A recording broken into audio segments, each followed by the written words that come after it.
ટીવી9 પર આપનું સ્વાગત છે। હું છું હાર્દિક મોદી। શરૂઆત કરીશું 10 વીડિયોના સમાચારની। દાહોદમાં ધોળા દિવસે આંગડિયા પેઢીના કર્મચારી સાથે કરોડોની લૂંટની ઘટના બની। દાહોદ એપીએમસી માર્કેટના વેરહાઉસ પાસે લૂંટની ઘટના। નંબર પ્લેટ વગરની 2 બાઇક પર આવ્યા હતા 6 લૂંટારૂ। લૂંટારૂઓએ હુમલો કરી રૂપિયા ભરેલો થેલો લૂંટીને ફરાર। કરોડોની લૂંટની ઘટના બાદ પોલીસ તંત્ર દોડતું થયું। લૂંટ કરીને ભાગતા લૂંટારૂઓ સીસીટીવીમાં કેદ થયા। લૂંટારૂઓ કેટલી રકમ લૂંટ ચલાવીને ગયા તે અંગે હાલ સસ્પેન્સ છે। ઘટનાની સમગ્ર વિસ્તારમાં ભારે ચકચાર જોવા મળી।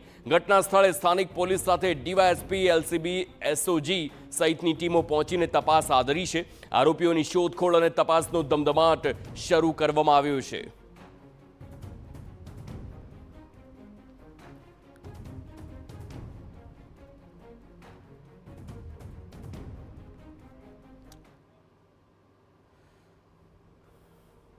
તો આંગડિયા પેઢીના કર્મચારી સાથે કરોડોની લૂંટની ઘટના અને જે લૂંટારૂ આવ્યા હતા તે આખા જે સીસીટીવી સામે આવ્યા છે તેની તસવીર આપ જોઈ શકો છો કેવી રીતની આ ઘટના બની।